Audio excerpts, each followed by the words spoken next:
با جوانان جمهوری تاجیکستان گفتن آن دارم که بیاید مردک واری رنگ ما خدمت کنند.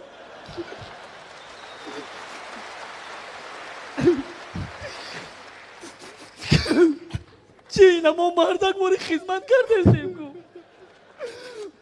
ما را ایشکی نمیزنه.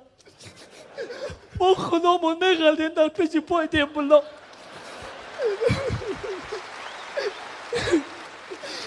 اینا شرین عربی گریانه که ما با اومد دیدیم همیشه گفت که در قسم نظامی مهم ترتیب انتظام با درجه اولی دینشاو انی متر بلندی چقدر تو سغلطی دی اومد از تراپست که رفت در 6 نفر دبلو سرت یاردم با اومدن یاردم دادم هوای چی گفتن انا بتون